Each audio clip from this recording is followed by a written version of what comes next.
आज के इस वीडियो में हम लोग फंक्शन के हेल्प से फैक्टोरियल और ये जो सीरीज़ है इसको हम लोग इसके लिए प्रोग्रामिंग करेंगे। तो फैक्टोरियल के लिए पहले देख लेते हैं फैक्टोरियल क्या होता है। अगर n का वैल्यू हम 5 डालें या 5 का फैक्टोरियल अगर निकालना हो तो हम कैसे निकालेंगे।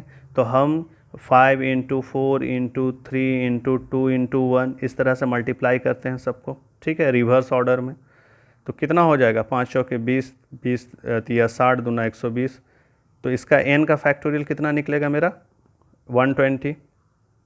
तो इसको हम लोग इसके नीचे वाला जितना भी डिजिट है उससे मल्टीप्लाई करते जाते हैं। या फिर हम ऐसे भी कर सकते हैं, अगर n का वैल्यू 4 है, 4 का हमको फैक्टोरियल निकालना है तो हम 1 इंटू 2 इंटू 3 इंटू 4 बढ़ते हुए क्रम में भी हम मल्टीप्लाई कर सकते हैं। फैक्टोरियल इसी तरह से निकलता है, ठीक है। तो फैक्टोरियल के लिए प्रोग्राम का कॉन्सेप्ट लॉजिक क्या है कि जब भी n का वैल्यू जो भी रहेगा तो एक लूप चला देंगे हम लोग, और लूप मेरा 1 से चलेगा, कहाँ तक चलेगा, i less than equal to n तक। n तक यानी n का वैल्यू अगर 5 है तो यहाँ पर देखिए n का वैल्यू अगर 4 है तो 1 से लेकर के कहाँ तक मल्टीप्लाई करेंगे, 4 तक, ठीक है। और i प्लस प्लस आई बढ़ेगा और इसी के अंदर हम क्या करते जाएंगे, मल्टीप्लाई करते जाएंगे। तो वो चीज़ यहाँ पर हम लोग देख लेते हैं, ठीक है। वो भी फंक्शन के हेल्प से बनाना है। तो सबसे पहले हम लोग हेडर फाइल लेंगे, फिर ये पहला स्टेप फंक्शन डिक्लेयर करना है। डिक्लेयर कैसे कर रहे हैं, रिटर्न टाइप। तो रिटर्न टाइप में इंट यूज़ करते हैं, नो रिटर्न रहता है तो वर्ड यूज करते हैं, ठीक है। तो नो रिटर्न आप लोग बनाओगे, हम रिटर्न टाइप बना दे रहे हैं। रिटर्न में इंट लिखे हैं और फंक्शन का नाम रख दिए फैक्ट, और एक ही पैरामीटर चाहिए n। जो भी n का वैल्यू होगा उसी का हम लोग पैरामीटर फैक्टोरियल निकालेंगे, ठीक है। तो ये फंक्शन डिक्लेयर हो गया। फंक्शन डिक्लेयर करने के बाद हम लोग मेन स्टार्ट करेंगे, वर्ड मेन। लॉन्ग इंट मतलब इंटीजर का एक मॉडिफायर लगा दिए ताकि वैल्यू हमको एक्यूरेट मिले, ठीक है। उसमें f ले लिए हैं और n ले लिए हैं। इंटर एनी नंबर, अगर फिर यहाँ पर हम एक नंबर ले रहे हैं, मान लेते हैं सपोज हम 4 ले रहे हैं, ठीक है। 4 का फैक्टोरियल निकालना है तो हम क्या करेंगे, जैसे वैल्यू इनपुट कराते हैं, पहले भी बताएं, वैल्यू इनपुट कराने के तुरंत बाद हम लोग को सेकेंड स्टेप फॉलो करना है। सेकेंड स्टेप क्या है, फंक्शन कॉल। तो कॉल बड़ा सिंपल है, क्या, सिर्फ फंक्शन का नाम लिख देना है। फंक्शन का नाम क्या था, फैक्ट, तो यहाँ फैक्ट लिख देना है और n में जो वैल्यू था वो n डाल देना है। तो n का वैल्यू 4 था तो ये 4 जो है ट्रांसफ़र होकर यहाँ आ जाएगा, ठीक है। तो ये 4 का वैल्यू यहाँ आ गया। अब यहाँ से यहाँ हम लोग काम कर रहे हैं, क्या काम कर रहे हैं कि एक i ले लिए हैं लूप चलाने के लिए, ठीक है, और लॉन्ग इंट f ले लिए हैं, f का वैल्यू 1 डाल दिए, ठीक है। ये लॉन्ग इंट भी ले सकते हैं, लॉन्ग का ज़रूरत नहीं है, लेकिन लॉन्ग इंट लेने से एक्यूरेट वैल्यू, कुछ बड़ा वैल्यू का भी हम लोग फैक्टोरियल निकाल सकते हैं। तो f इक्वल टू 1 ले लिए। अब हम क्या कर रहे हैं, एक लूप चला दिए। लूप कहाँ से कहाँ चलेगा, 1 से लेस देन n तक, यही बताए थे। लूप कहाँ से कहाँ चलेगा, 1 से लेके n तक, n का वैल्यू जो डालिएगा वहाँ तक चलेगा, ठीक है। तो वहाँ तक लूप चला रहे हैं और हर बार क्या कर रहे हैं, f equal to f into i. F का जैसे हम लोग सम में कर रहे थे, s equal to S plus I, sum equal to sum plus I कर रहे थे, तो इसके जगह पे हम लोग f लिए हैं ना फैक्टोरियल के लिए। तो f equal to f into, ये मल्टीप्लाई होता है, यहाँ पर जितना वैल्यू क्या हो रहा है मल्टीप्लाई, और सम में क्या करते थे हम लोग, ऐड करते थे ना सम ऑफ सीरीज़ में। तो यही डिफरेंस है, यहाँ मल्टीप्लाई का साइन है तो यहाँ पर मल्टीप्लाई करते जाएंगे। अब मल्टीप्लाई कर रहे हैं इसलिए स्टार्टिंग में f का वैल्यू क्या लेना है, 1, जबकि सम में हम लोग क्या करते थे, s का वैल्यू स्टार्टिंग में लेते थे 0, लेकिन यहाँ मल्टीप्लाई हो रहा है तो इसका वैल्यू क्या लेना है, 1, और ये मल्टीप्लाई होते चला जाएगा। कहाँ तक होगा multiply, less than equal to n, यानी n का वैल्यू अगर 4 है तो 4 तक ये मल्टीप्लाई होते जाएगा और कहाँ पर स्टोर होगा, f में। तो f में अगर हम 4 डाल रहे हैं तो ये मल्टीप्लाई कैसे करेगा, तो 4, 1 इंटू 2 इंटू 3 इंटू 4 तक मल्टीप्लाई कर देगा और ये वैल्यू कितना आएगा, 24, और 24 स्टोर हो जाएगा f में। और फिर लूप से बाहर निकलेंगे और लूप से बाहर क्या यूज़ कर रहे हैं, रिटर्न, और रिटर्न में क्या भेज रहे हैं, f का वैल्यू। तो f तो 24 हो गया, तो ये 24 फिर रिटर्न हो करके चला जाएगा कहाँ पर, जहाँ से कॉल हुआ था, यहाँ पर सेकंड स्टेप के पास। तो 24 यहाँ आएगा, यहाँ आने के बाद ये 24 कहाँ स्टोर हो जा रहा है, f में, इधर वाला f में।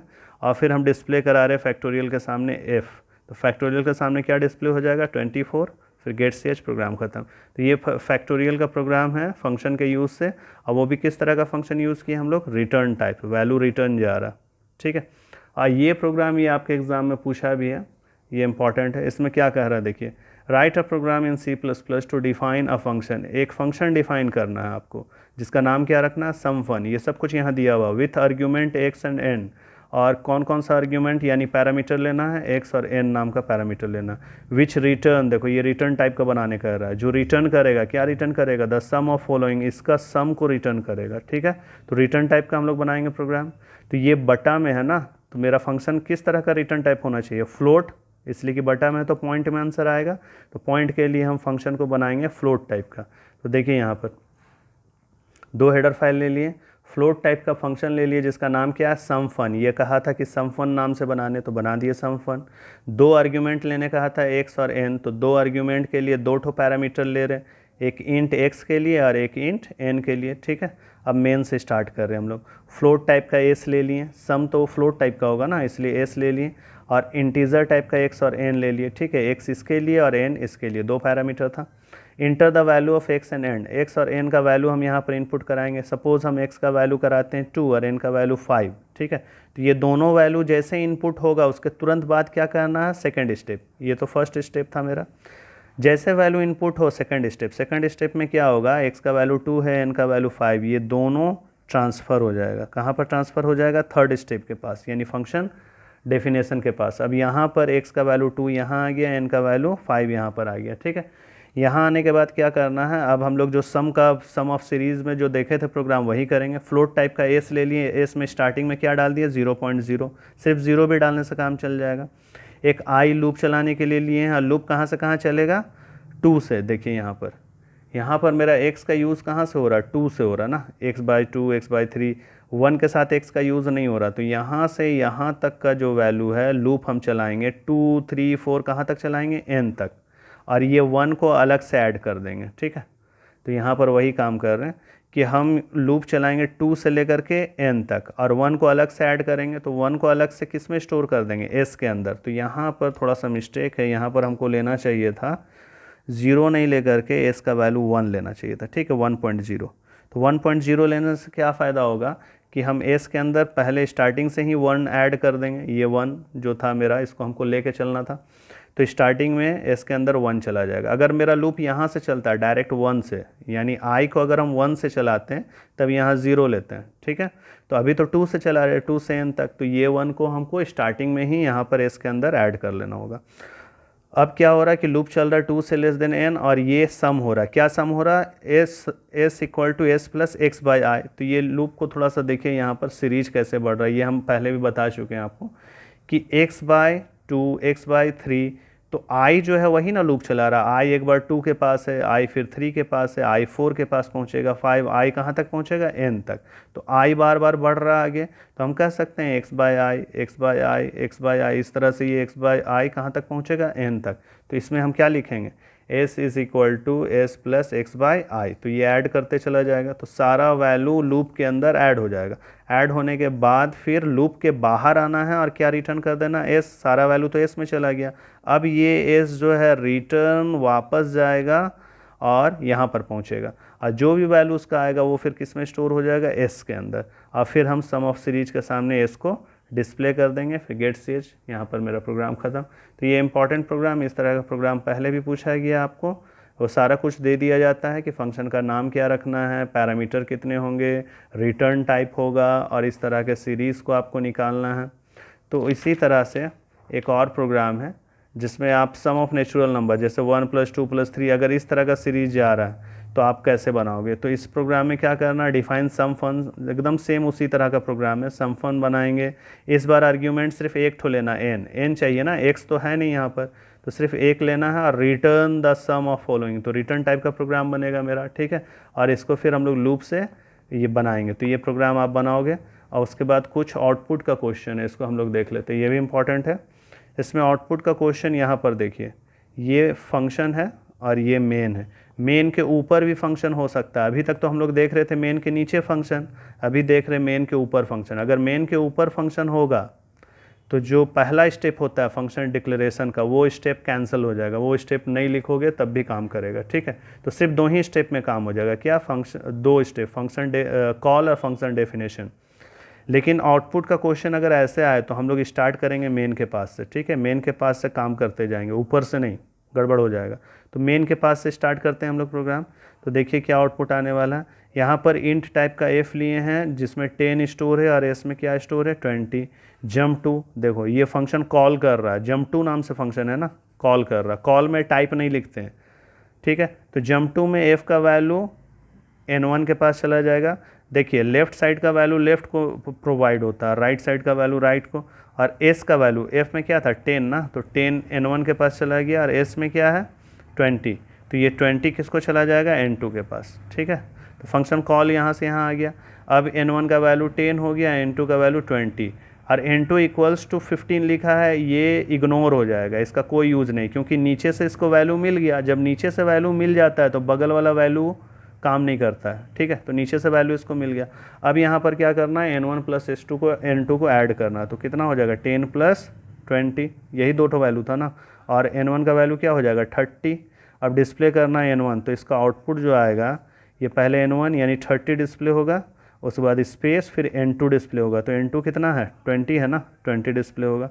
फिर ये काम ख़त्म करके वापस अपने जगह पे लौटा, ठीक है, यहीं से गया था ना वैल्यू लेके, तो जहाँ से काम ख़त्म होगा वहीं पर वापस लौटा।